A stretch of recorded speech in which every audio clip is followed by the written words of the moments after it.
চাওক আমি অলপ আগতে আমি দেখিছোঁ কিছুমান বেনামী কিছুমান যুৱকসকলৰ মানে কৰায়ত্ব কৰা বুলি আমি আপোনালোকৰ সংবাদ মাধ্যমৰ যোগেদি আমি গম পাইছোঁ। তেওঁলোকে কোন হয়, ক'ৰ মানুহ, কি উদ্দেশ্য তেওঁলোকে লৈছিলে, এই কথাবিলাক আমি এতিয়ালৈকে গম পোৱা নাই। কিন্তু আমি গম পাবলৈ হয়তো সময় লাগিব, কিন্তু আমি ভাবোঁ যে ৰাইজে কোনো সঁহাৰি নিদিয়ে। কাৰণ আপোনালোকে দেখিছে যে বিটিআৰ চুক্তি হোৱাৰ পিছত দুই এজন যুৱকসকলে হাতত অস্ত্ৰ লৈ পেলাই পুনৰ আন্দোলন কৰিম বুলি তেওঁলোকে যদিও চেষ্টা কৰি আছে, বহুতবাৰ তেওঁলোকে মানে সফল হোৱা নাই। প্ৰত্যেকবাৰতে বিফল হোৱাটো আমি দেখিবলৈ পাইছোঁ। কাৰণ আমাৰ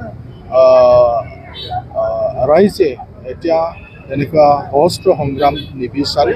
ইয়াত শান্তি আহিছে, চুক্তি এটা হ'ল, চুক্তিৰ যিবিলাক দফা এই দফাবিলাক কাৰ্যকৰী হৈ আছে। গতিকে পুনৰ এটা আন্দোলনৰ ইয়াত পৰিৱেশ নাই।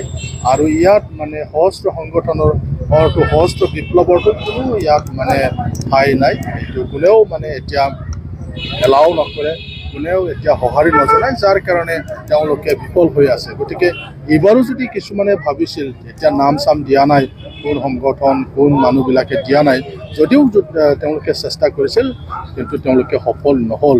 যাৰ কাৰণে তেওঁলোকে নিজকে বাধ্য হৈ পেলাই প্ৰশাসনৰ ওচৰত তেওঁলোকে ধৰাই দিছে বা প্ৰশাসনৰ ওচৰত তেওঁলোকে চাৰেণ্ডাৰ হ'বলৈ বাধ্য হৈছে।